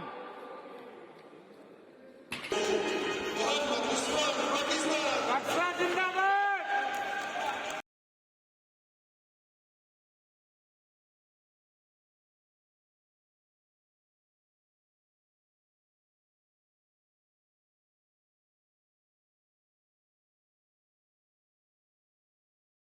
जी ख़वातीन हज़रात, हमारे साथ मौजूद हैं the very talented and we are proud, he is a Pakistani, Mohammad Usman हमारे साथ मौजूद है। Thank you so much for being part of the show. Program के आगाज़ से सलमान भाई, आपको उधर कहाँ देख रहे हैं?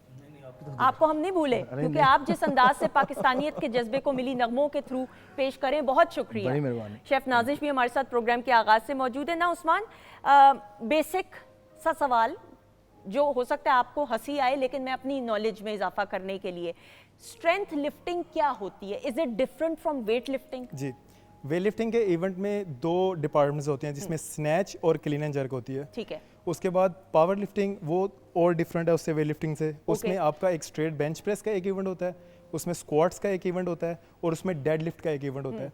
जो स्ट्रेंथ लिफ्टिंग है ना, ये टोटली डिफरेंट है उनसे। अच्छा, इसमें इंक्लाइन बेंच प्रेस होता है। पावर लिफ्टिंग में स्ट्रेट बेंच प्रेस होता है, इसमें स्लाइटली बेंच थोड़ा सा ऊपर होता है, ये उससे मुश्किल है। अच्छा, ज़्यादा ठीक हाँ, है। ये मुश्किल है उससे। इसमें स्ट्रेंथ लिफ्टिंग के 2 इवेंट है, एक में बाइसेप्स कर्ल और हैक लिफ्ट होती है, और एक में इंक्लाइन बेंच प्रेस होता है। ठीक है। वो इंडिविजुअल इवेंट है इंक्लाइन बेंच प्रेस, और जो स्ट्रेंथ लिफ्टिंग है उसमें बाइसेप्स कर्ल और हैक लिफ्ट, वो एक सेपरेट इवेंट है। ठीक है। जो हैक लिफ्ट है वो हम लेग्स के फ्रंट से नहीं उठाते हैं, उसको बिहाइंड द लेग्स लिफ्ट करना होता है। अच्छा। ये उसकी एक स्पेशलिटी है कि आपने उसको लेग्स के पीछे से लिफ्ट करना वो तो है। बहुत मुश्किल होगा। हाँ, इसलिए स्ट्रेंथ लिफ्टिंग और इंक्लाइंड भी, मैं सादा ज़बान में कहूँ, हम ट्रेडमिल पे जब इंक्लाइन का बटन दबाते हैं तो कितना मुश्किल होता है, वो ज़्यादा चैलेंजिंग हो जाता है। ऐसा ही, बिल्कुल सही। अच्छा जी, अब 2018 में 2004 में तो पूरी दुनिया में इसका क़याम हुआ, लेकिन 2018 से ऑनवर्ड्स, लेकिन उससे पहले भी आप अभी प्रोग्राम के आगाज से बता रहे थे कि फिटनेस का जो लेवल है वो जारी था। मैंने अपना करियर वेट लिफ्टिंग से ही स्टार्ट किया था। ठीक है। पाकिस्तान में इंस्टीट्यूशंस हैं जो स्पोर्ट्स बेस पे फ्री एजुकेशन देते हैं, कॉलेजेस भी हैं उसमें, यूनिवर्सिटीज़ भी हैं। जो मेरा एम था ना, मैं ऐसी फैमिली से बिलोंग करता हूँ कि हायर एजुकेशन में थोड़ा जाने के लिए थोड़ा स्ट्रगल करना पड़ता है। ठीक है। तो मेरा एक एम था कि एजुकेशन लेनी है। फिर मेरे फ्रेंड्स ने मुझे रेकमेंड किया कि अगर आप वेट लिफ्टिंग करते हो तो उसमें आपका एडमिशन फ्री हो जाएगा। तो मतलब इस एम के साथ मैंने अपना वेट लिफ्टिंग का करियर स्टार्ट किया था, और विद इन 2 वीक्स मेरा कंपटीशन था इंटर स्कूल का, बैक इन 2010। ठीक है। तो उसमें मैंने सिल्वर मेडल विन किया। फिर उसके बाद 1 साल गुजरा, मेरा इंटर मैट्रिक क्लियर हो गया। उसके बाद मैंने पंजाब कॉलेज में एडमिशन लिया स्पोर्ट्स बेस पे। फिर उसके बाद मैंने पंजाब यूनिवर्सिटी में एडमिशन लिया स्पोर्ट्स बेस पे, साथ में वेट लिफ्टिंग करता जा रहा था। तो 2017 में मेरी ग्रेजुएशन कंप्लीट हुई और मैंने वेट लिफ्टिंग वहाँ पे ख़त्म की। और फिर उसके बाद थोड़े डोमेस्टिक इश्यूज थे जिसमें मुझे फिर घर वालों को सपोर्ट करना था। फिर मैंने वेट लिफ्टिंग से स्टेप बैक लिया, लेकिन तब तक मेरा ये कलर जो पाकिस्तान का पहना है ये अचीव नहीं किया था मैंने। और ये मेरी डिज़ायर थी कि पाकिस्तान का कलर अचीव करूं। बिल्कुल सही। तो उसके बाद मैंने जॉब स्टार्ट कर दी अपनी। जॉब के बाद फिर स्ट्रेंथ लिफ्टिंग की तरफ मैंने अपना पहला स्टेप लिया। पाकिस्तान में 2018 में स्ट्रेंथ लिफ्टिंग, हमारे प्रेसिडेंट हैं अकील जावेद भट्ट, तो वो हमारे प्रेसिडेंट हैं स्ट्रेंथ लिफ्टिंग के। तो पहला कंपटीशन मैं 2022 में खेलने गया था किर्गिस्तान। अच्छा, ओके, पहला ही आउटडोर था, यानी मुल्क से बाहर। उससे पहले नेशनल के और पंजाब लेवल पे पाकिस्तान में स्ट्रेंथ लिफ्टिंग के कंपटीशंस होते हैं। वो आपने खेले और उसके बाद आप क्वालिफाई किए? क्वालिफाई करके इसका एक पूरा क्राइटेरिया है। ठीक है। अच्छा जी, अब जब पहला आपका टूर है वो बताइए इंटरनेशनल। पहला मेरा वो इतना ज़्यादा अवेयरनेस, क्योंकि वर्ल्ड के स्टैंडर्ड्स और लोकल स्टैंडर्ड्स डिफरेंट हैं। ठीक। इसलिए जब तक एथलीट्स को एक्सपोजर नहीं मिलता इंटरनेशनल लेवल पे, वो ग्रूम नहीं कर पाते। तो वो मेरा पहला इवेंट था, और उसमें 2004 में ये इंडियन ओरिजिन है इस गेम का। ठीक है। तो वो शुरू से ही विन करते आ रहे हैं। ओके। तो वो जो मेरा पहला कंपटीशन था वो उसमें एथलीट 3 डाले हुए थे उन्होंने। अच्छा। तो उनकी कोशिश होती है कि वो पहली 3 पोजीशंस ही सिक्योर करें, कोई बाहर से स्पेस ना बना सके। तो उसमें मैंने ब्रॉन्ज मेडल विन किया था। वो bronze medal, first medal bronze medal. अच्छा, कौन सा वाला है ये जी? ये वाला, ये दरमियान वाला, ये वाला। हाँ, ये सॉरी भी कलर मतलब नहीं भी, मैं काश मैंने भी अचीव किए होते तो मैं दिखाती। अच्छा जी, ये आपका पहले टूर पहला टूर का पहला ब्रॉन्ज मेडल। तो जो ये पहला टूर का पहला ब्रॉन्ज मेडल है, इसकी अचीवमेंट, एहसास क्या था, बताइएगा, क्या कैफियत थी? पाकिस्तान की मैं एज अ कैप्टन गया था, और वो अचीवमेंट ज्यादा मेरे लिए है ना। लेकिन इसमें एक थोड़ा ये भी था कि मैं हार गया हूँ और 2 ओपोनेंट फर्स्ट और सेकंड पे इंडियंस हैं। सही। तो वो मेरे लिए ठीक नहीं था। लेकिन पहला जो टूर था, मतलब उसमें मैंने मेडल विन किया उसमें ये। अच्छा जी, अब ये बताइएगा। अब ये मेरा रिसेंटली कजाकिस्तान में मैंने विन किया गोल्ड मेडल और एक सिल्वर मेडल। ठीक है। After 3 years. ठीक है, बिल्कुल सही। ये 2 हैं। यहाँ ये एक गोल्ड मेडल है। इंक्लाइन बेंच प्रेस में मैंने सिल्वर मेडल विन किया। ठीक है। और स्ट्रेंथ लिफ्टिंग में मैंने गोल्ड मेडल विन किया। एक्सीलेंट, माशाल्लाह। किर्गिस्तान में मैं जो 2 इंडियन से हारा था वो मैंने सब बराबर कर दिया। बराबर कर दिए, वेरी गुड, तालियां, वेरी गुड, वेरी गुड। अच्छा जी, अब मुझे बताइएगा कि इसका क्राइटेरिया स्ट्रेंथ लिफ्टिंग का क्या होता है, यानी इसमें कोई खास एज होती है, वजन होता है, इसमें हाइट होगी? इसमें कैटेगरीज होती हैं। इसमें junior, senior, master 1, master 2, master 3, इसमें एज लिमिट आ जाती है। मेरी कैटेगरी सीनियर की थी, और फिर इसमें बॉडी वेट कैटेगरीज भी होती हैं। मेरी 85 kg की कैटेगरी थी जिसमें मैंने पार्टिसिपेट किया था। ठीक है, क्योंकि अभी हम स्ट्रेंथ लिफ्टिंग की बात करें या वेट लिफ्टिंग की चलें बात करें, कजन ही हुए ना आपस में सारे, कह सकते हैं। I mean you can say that on a lighter note, कह सकते हैं हम। लेकिन ऑब्वियसली लिफ्टिंग करना है तो उसके लिए भाई जरा लंबा ऊंचा और वजन भी वैसा होना चाहिए। आपको देख के लोग ये नहीं कहते होंगे कि कैसे कर लेगा, एक होता है ना जरा थोड़ा सा अंडर एस्टिमेट भी किया, और शुरू में हाँ करते हैं लोग, वो देख। Am I right? मैं गलत हूँ या नहीं करते हैं लाइक उनके लिए कॉन्सेप्ट है बॉडी बिल्डिंग का, कि जो लोग जिम जाते हैं वो ज्यादा बिल्ड कर लेते हैं खुद को, लेकिन ये स्ट्रेंथ लिफ्टिंग ये इसमें लाइक मसल डेंस होता है। अब मसल डेंस है, मसल की फाउंडेशन स्ट्रॉन्ग है, तो वो अपेरेंटली बड़ा नहीं लगेगा। हाँ, ये उसका हाइट वेट, जैसे अमेरिका के अंदर बास्केटबॉल है, वो प्लेयर्स इतने लंबे लंबे होते हैं, तो जरूरी नहीं है कि सिर्फ वही प्लेयर। वो इसमें एक स्टेटमेंट यूज होती है कि if size matters then elephant would be king of the jungle. True, I agree. तो सलमान भाई अप्लाई कर सकते हैं, बन सकते हैं स्ट्रेंथ लिफ्टर? हर कोई कर सकता है, लाइक इट्स प्रोफेशनल नहीं, लेकिन फिटनेस इंडस्ट्री में तो जा सकते हैं। अच्छा, मेरे पे अच्छा ही, मैं नहीं बन सकती, नहीं, मुश्किल है, थोड़ा सा मुश्किल है। There is a will, there is a way. उम्मीद आपने बहुत दिलाई है, अच्छी दिला दी है ना। उन्होंने अच्छी उम्मीद दी है कि कर सकते हैं। कोई भी कर सकता है, कोई भी कर सकता है। इसलिए हमारे इवेंट में master category 1, master category 2, like जो 40 प्लस हैं, 50 प्लस हैं, वो भी पार्टिसिपेट अच्छा, करते ये बड़ा अच्छा आज आप लोगों ने किया है, मतलब बहुत सारे लोगों को इसकी बिल्कुल अवेयरनेस नहीं नहीं है। बिल्कुल मतलब जैसे हम लोगों को भी नहीं पता, पहली दफ़ा सुन रहे हैं ऐसा ही है। तो वो, और इतना कोई ज़्यादा डिफरेंस भी नहीं है, थोड़ा थोड़ा ही कुछ चीज़ें हैं जो चेंज हो रही हैं और उसके बाद उसका नाम ही चेंज हो गया। लेकिन उसकी देखिए मेहनत और डेडिकेशन। अब ट्रेनिंग का बताइए ना, ट्रेनिंग तो बड़ी होती होगी, चाहे टूर्नामेंट्स हो ना हो, लेकिन अपने आप को तो फिट रखना अच्छा, है। ये एक ऐसी फील्ड है जिसमें आपने मतलब 365 डेज हाँ। आपने इसको रूटीन को मैनेज करना है, ऐसा ही है। और उसके बाद पूरे दिन की रूटीन को मैनेज करना है। लाइक ये ऐसा है कि अगर आपने 100 kg लिफ्ट किया है ना अपनी 100% एफर्ट पे, तो 105 लिफ्ट अगर करना है ना तो 110% एफर्ट पुट करनी है, तो वो डबल एफर्ट हो जाती है। उसके बाद आपने उसमें अपनी डाइट का, अपनी रेस्ट का, अपने वर्कआउट का, मतलब कितना हमारे वर्कआउट करते हैं आप ये बताइए। मेरा अराउंड मैं डिपेंड करता हूँ, वर्कआउट इंटेंस होता है तो मुझे उसमें अपने आप को रेस्ट भी देना पड़ता है, क्योंकि मेरी रूटीन ऐसी है, मुझे उसमें रेस्ट नहीं मिलता, तो मुझे वर्कआउट अपने ऐसे लाइक जो प्रोफेशनल, लाइक जो मेरा प्लान था गोल्ड मेडल और सिल्वर मेडल के लिए, माशाल्लाह। तो मेरा प्लान ऐसे डिज़ाइन था कि मैंने एक दिन वर्कआउट करना है, और वो इतना इंटेंस वर्कआउट होता था कि मुझे अगले दिन ब्रेक चाहिए होती थी। ओके, तो मुझे कितने घंटे, यानी कितने? वो एक सेशन मेरा लाइक अगर 3 से 4 एक्सरसाइज हैं, अराउंड 2 to 3 आवर्स का एक सेशन होता है। 3 और तसलसल में। तसलसल और में। खाने पीने का बताइए कि क्या आपकी एहतियात होती है, क्या खाना पड़ता है? एहतियात, अगर मैंने अपनी वेट कैटेगरी को मैनेज करना है ना, फिर उसमें मुझे अपनी हाई प्रोटीन, क्योंकि प्रोटीन इज बिल्डिंग ब्लॉक्स, आपने मसल को बिल्ड करना है तो आपको प्रोटीन का इंटेक करना है, फिर उसमें आपने अपनी कैटेगरी को मैनेज करना है। अब मैं अपना मेरा जब मैं अभी कजाकिस्तान गया हूँ कंपटीशन के लिए, मेरा वेट 87 था, ठीक है। मैंने पार्टिसिपेट 85 में करना था, तो वो ट्रैवल बहुत ज़्यादा था। लाइक मैं संडे को निकला हूँ, 11 बजे मेरी फ़्लाइट थी, वो फिर दुबई 2 बजे लैंड हुई, वहाँ पे फिर मेरा 10 घंटे का स्टे था। तो 10 घंटे के स्टे के बाद फिर मेरी दुबई से अस्ताना की फ़्लाइट थी 5 घंटे की। जब मैं अस्ताना पहुँचा हूँ तो वहाँ पे लोकल ट्रांसपोर्ट 12 घंटे की ड्राइव थी, वो कंपटीशन पे 2 गया किलो लूज हो गया होगा इसी तरह। हूँ। मैंने यही प्लान किया हुआ था, वो वही ज़्यादा plan लूज किया हो हुआ गया, था। ज़्यादा ये मैं भी इसी तरह 3 फास्ट 3.5 किलो नीचे आ गया था। हो गया था, उससे तो मेरी मतलब- परफॉर्मेंस पे फ़र्क पड़ा काफ़ी। यानी फॉर गुड नहीं, फॉर बैड। फॉर बैड जो मेरा सिल्वर मेडल था वो मेरा गोल्ड हो सकता था हाँ। अगर मेरा ट्रैवल इतना क्योंकि ज़्यादा ना होता। थकावट हो गई होगी ना, बहुत तो ज़्यादा। इसलिए बंदा लथार्जिक हो जाता है। जी सलमान भाई, आप कुछ कह रहे थे? मैं वही कह रहा था कि जब मैं भी अभी थोड़ी देर पहले जब इनको देखा था कि बॉडी बिल्डिंग जो थी एक बिल्कुल डिफरेंट शेप होती है हम लोगों की, तो वो जो वो आप बता रहे थे, मैं उतनी देर से बैठा हुआ यही सोच रहा था कि कौन सी वाली एक नई चीज़ है जिसको ये बता रहे हैं। तो अभी जब ये आप बता रहे थे बिल्कुल ऐसे ही मैं वही सोच रहा था कि इन्होंने 87 का तो 2 किलो का मार्जिन रखा होगा कि मैं जब ट्रैवल करूंगा तो वो कम हो जाए। ये मेरे छोटे भाइयों की तरह है, मेरी इनकी सोच ऐसी है कि ट्रैवल इतना करो कि लेकिन खैर कंपटीशन से पहले नहीं या किसी अहम काम से पहले नहीं, नहीं, क्योंकि अब अगर मेरा ट्रैवल, अगर मेरा वेट कम ना होता और मेरा अगर वेट 85.2 हो जाता तो फिर मैंने 95 की कैटेगरी में चला जाना था। बिल्कुल ही नया सिरे से कुछ वो और फिर होना वो था। 95 केजी में उसमें फिर एथलीट 93 केजी के, 94 केजी के होने थे, तो फिर मुझे अपनी क्लास को मेंटेन करना था। मुझे आइडिया था कि मेरी 85, क्योंकि मैं ये तीनों इवेंट में 85 कैटेगरी में ही खेला हूँ आखिरी 3 साल से, मैं यही वेट मैनेज किया हुआ है। Very good, excellent. ये तो बड़ी बात है कि वेट को मेंटेन और फिर इतनी मेहनत साथ होती है। अच्छा, जब कोई भी टूर्नामेंट होता है, स्पेशली स्पोर्ट्स पर्सनालिटीज़ के लिए, सलमान भाई आपके लिए भी, लेकिन कॉन्सर्ट्स के अंदर मुझे नहीं इतना मालूम कि बाहर के ममालिक के अंदर कौमी तराना जैसे पेश किया जाता है या बजाया जाता है कि नहीं, लेकिन हम देखते हैं स्पोर्ट्स की उसमें तो हमेशा, तो जब कौमी तराना बजे पाकिस्तान से बाहर, तो वो जो जज्बा होता है कि आप पाकिस्तान को रिप्रेजेंट कर रहे हैं और 25-26 करोड़ लोगों की दुआएं आपके साथ हैं and they are looking forward and waiting for your performance, वो जज्बा क्या है? वो ऐसे ही है जैसे अब अगर मैं पाकिस्तान से बाहर जाता हूँ तो मैं फिटनेस, मेरा नेम उस्मान नहीं है, मैं फिटनेस इंडस्ट्री से बिलोंग नहीं करता, आई एम अ पाकिस्तानी। तो वो सबसे पहले यही ऑनर की बात होती है कि where are you from, I am from Pakistan, good to meet you.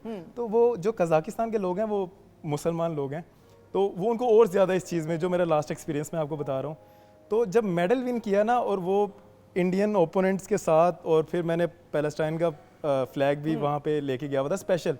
मेरा ये बिलीव था कि मेरी प्रेपरेशन इतनी अच्छी है कि मैं मेडल विन करूँगा, और फिर मैंने फ़लस्तीन का झंडा भी अपने पास रखा हुआ था कि मैं उस मूवमेंट का इंतज़ार कर रहा था। मेरे में वो ज़्यादा उसकी लाइक एपिटाइट कह लें उसको, बिल्कुल सही। मुझे वो ज़्यादा था कि मुझे वो मूवमेंट चाहिए बस। बिल्कुल ठीक। फिर वो अल्लाह ताला ने मुझे वो मूवमेंट दी और मैंने उसको सेलिब्रेट किया। माशाल्लाह, लाइक इट फील्स हमारे लाइक लिए- आई एम कंप्लीट नाउ। बिल्कुल सही कह रहे हैं ये। हम लोग के साथ ये होता है कि जैसे मैंने पहले भी बताया कि हम लोग जब शो कर रहे होते हैं तो शायद उसमें स्टार्ट में नगमा नहीं चलता, लेकिन हमें फरमाइश ज़रूर आ जाती है, क्योंकि आती हमारे है घर के फरमाइश? बिल्कुल आती है, क्योंकि हमारे घर के जो तराने जो गाए में हैं, जो मिली नगमे हैं, वो माशाल्लाह इतने पॉपुलर हैं कि आपको वो आपके शो के दौरान, इवन कि बहुत सारी वेडिंग्स की जो शोज़ कर रहे होते हैं आप उसके, या कोई कॉर्पोरेट शो कर रहे हैं तो उसके अंदर भी आपको कहते हैं जी वो है वतन सुना दें, या चांद मेरी ज़मीं फूल, जो हमारे घर के तराने हैं। हाँ। तो वो एक जज्बा जो होता है वो बिल्कुल, मैंने पहले भी बताया था कि वो ऐसा होता है कि आपको उस वक्त एक बिल्कुल ही जो दूसरे लोग होते हैं वो भी देखते हैं कि यार ये जब गाने लगे हैं तो वो एक फील, वो एक आपका पढ़ने का स्टाइल, हाँ। वो बिल्कुल चेंज हो जाता है। हम सुनने वाले जो हैं ऐसी कैफियत में खो जाते हैं, क्यों नाजिश? जब मिली नगमों की बात करें, आप क्या कहोगी? क्योंकि अभी सलमान भाई पेश कर रहे थे मिली नगमे, तो आप भी इंजॉय कर रहे थे। रिएक्शन सिर्फ ये होता है, और हम अपने पहाड़ी इलाकों में उन सब चीज़ों में खो जाते हैं जिसके लिए हम जाके वोकेशंस करते हैं। सुकून चाहिए तो हम सब उन चीज़ों में खो जाते हैं। बिल्कुल ऐसा ही है। अच्छा जी, सुकून की बात कर रहे हैं तो ये जो लाल लाल शरबत है और खाने, आप तो फास्ट फूड टाइप नहीं क्या? नहीं, अदरवाइज मुझे अपना वेट मैनेज करना है, उस वेट कैटेगरी में रह के मैं कुछ भी ले सकता हूँ। लाइक अगर अभी मेरा चाउमीन चलेगा कि नहीं?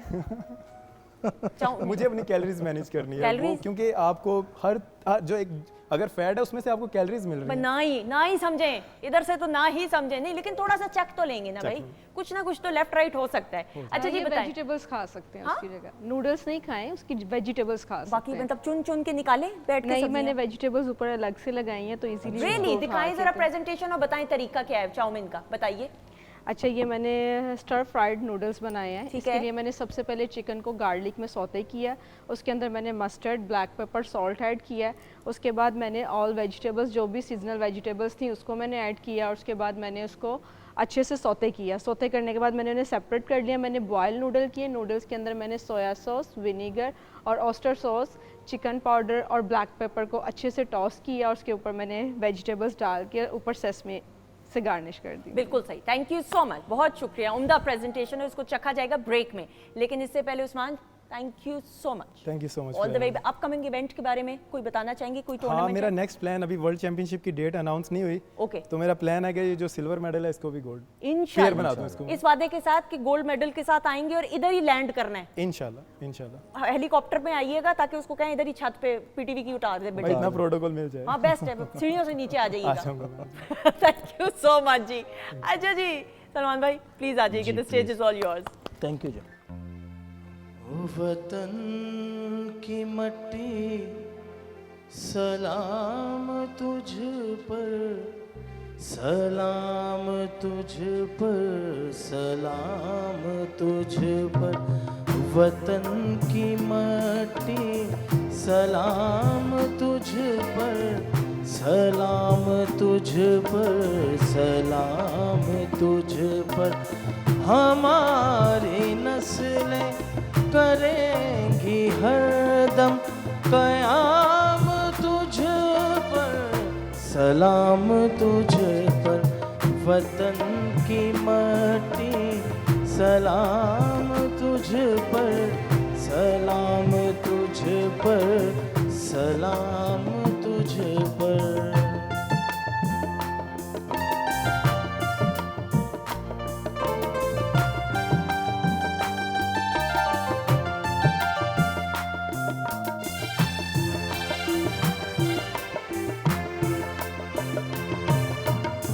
तुझी से दुनिया तुझी से दी है, तू ही फलक है, तू ही ज़मीं है।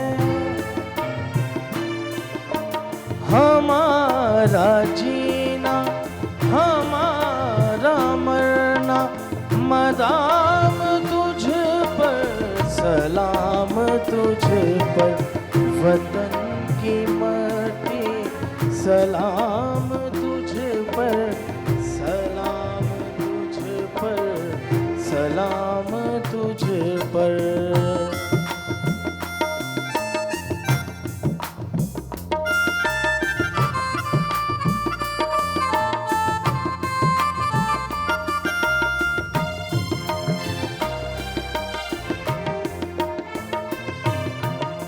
गरूर तू मेरा नाज तू है, मेरे हुनर का जवाज तू है।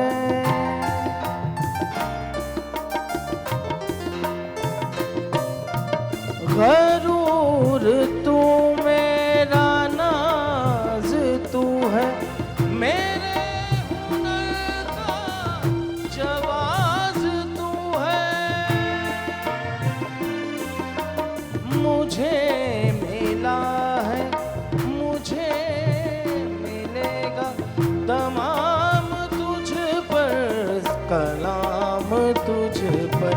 वतन की मट्टी सलाम तुझ पर, सलाम तुझ पर, सलाम तुझ पर।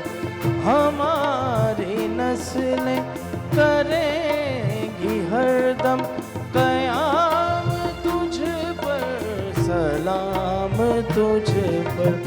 वतन की मट्टी सलाम तुझ पर, सलाम तुझ पर, सलाम तुझ पर।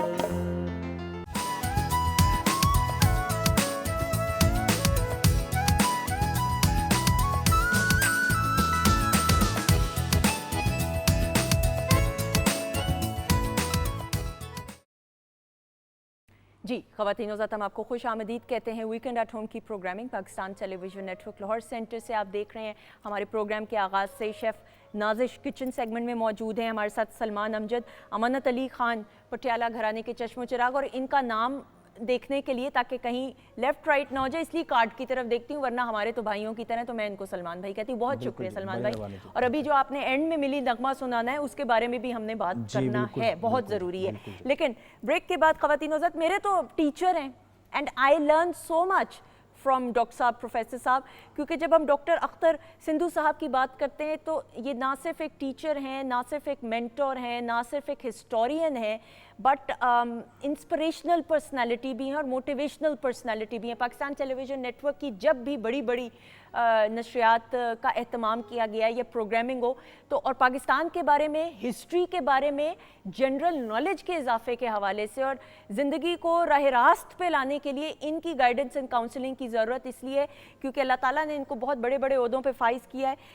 ही is the principal of government Islamia college civil lines Lahore, जो पंजाब का सबसे बड़ा कॉलेज है, और ये मुख्तलिफ टूर्स पे भी जाते हैं। हाल ही में कनाडा का टूर करके आए हैं, तो डॉक्टर साहब को वेलकम करेंगे, डॉक्टर अख्तर सिंधु साहब। अस्सलाम वालेकुम सर। जी वालेकुम, बहुत शुक्रिया आपका, बहुत मेहरबानी। आपने बड़े ऐसे लफ्ज़ों से नवाजा है कि जिससे मैं बहुत ज़्यादा इंस्पिरेशन मुझे मिली है। अरे आपसे सीख रही हूँ, तो अगर आपने पास कर दिया, बहुत शुक्रिया सर। सर ना हाल ही में बहुत बातें तो बहुत सारी, लेकिन हम अभी आगाज़ करते हुए कि हाल ही में आप कनाडा के एक तवील टूर के बाद आए और मुख्तलिफ कॉन्फ्रेंसेस थी जिसका आप हिस्सा भी बने। हम पाकिस्तान की जब बात करते हैं तो पाकिस्तानियत का जो जज्बा है वो पाकिस्तानी कम्युनिटीज़ जो ओवरसीज़ हैं उनमें ज़्यादा देखने को मिलता है। आपसे बेहतर और कौन हमें बता सकता है? जी, मैं कनाडा में टोरंटो में कॉन्फ्रेंस थी, कलम फाउंडेशन के ज़ेर एहतमाम में कॉन्फ्रेंस थी, वर्ल्ड पंजाबी कॉन्फ्रेंस।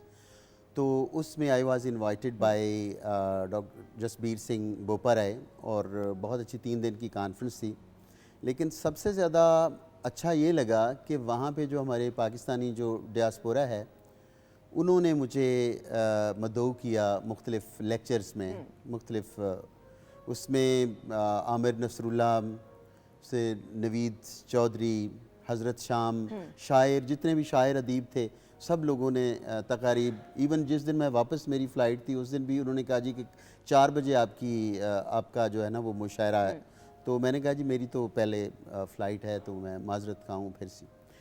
मैं जिस भी तकरीब में गया हूँ, जिस भी मुशायरे में गया हूँ, मेरे लिए हैरानी की बात थी कि हर शख्स जो है वो पाकिस्तान से मोहब्बत के जज्बे में मुझे सरशार मिला।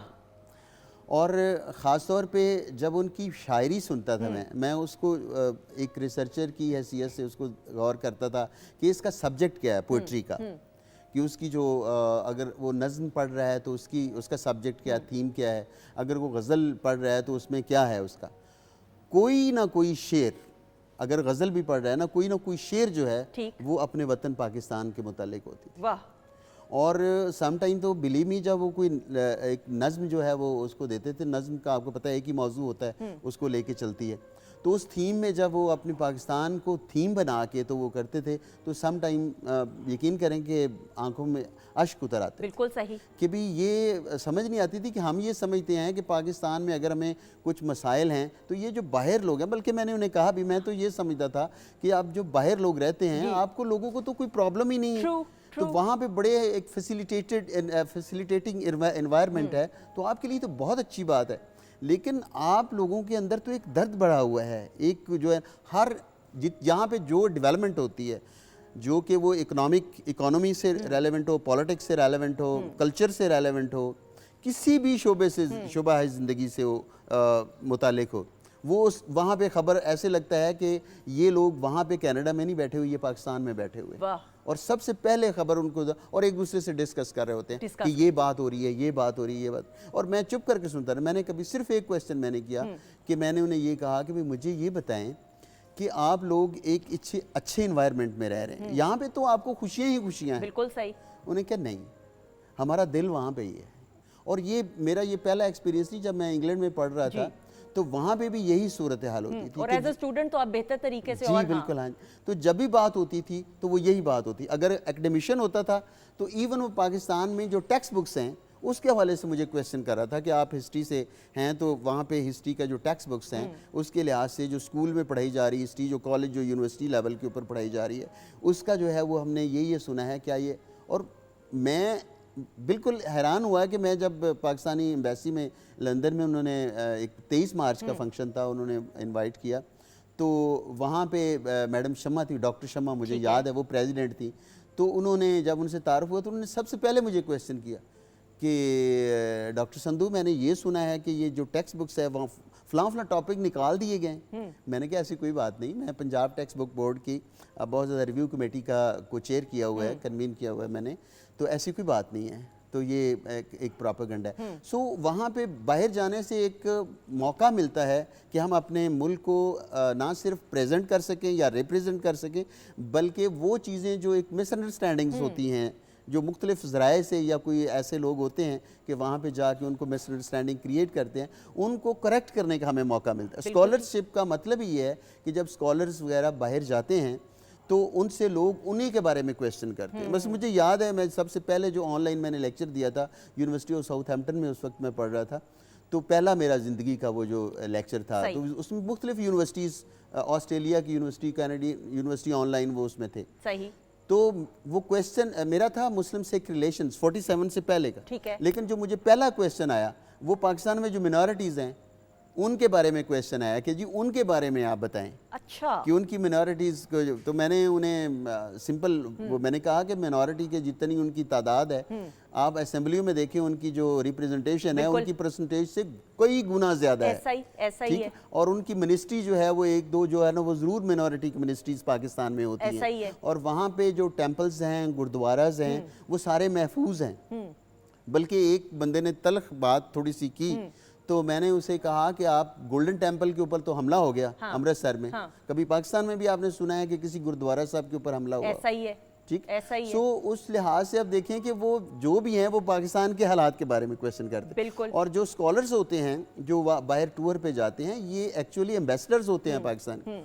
वैसे तो सारे लोग, जितनी भी लेबर भी जाती है, स्टूडेंट्स भी जाते हैं, ये सारे पाकिस्तान के जो है वो डिप्लोमेट्स होते हैं। बिल्कुल सही। क्योंकि उनका इंटरेक्शन होता है और इंटरेक्शन से एक परसेप्शन डेवलप होती है। बिल्कुल सही। अगर वहाँ पे पाकिस्तानी एक अच्छे अंदाज से रह रहे हैं तो डेफिनेटली उनसे उनका एक अच्छा परसेप्शन गवर्नमेंट की नज़र में होगा, और वो लोग वोट देते हैं अपने एमपीज़ को। वहाँ पे अब कनाडा में उन्होंने मेरी जो मुलाकातें हैं, जो एमपीज़ हैं, जो मेंबर पार्लियामेंट से, उनसे मेरी जो है उनसे मुलाकात करवाई, और उनके साथ जो इंटरेक्शन होता है, और फिर पाकिस्तानियों को एक दूसरे के साथ जब हम देखते हैं तो एक ऐसा पाकिस्तान का इमेज नज़र आता है। और वहाँ पे जो हमारे जो पाकिस्तानी कुछ पाकिस्तानी निजात जो हैं, कैनेडियन हैं, वो जब एमपी बनते हैं तो उनके साथ जो है वो बात होती है। और लेकिन एक बात मैं ज़रूर बात करूँगा कि एक वहाँ पे मेरी मुलाकात हुई जो कि भारत से आए हुए थे, एक उनसे जो एग्रीकल्चर है उससे रेलेवेंट। ठीक है।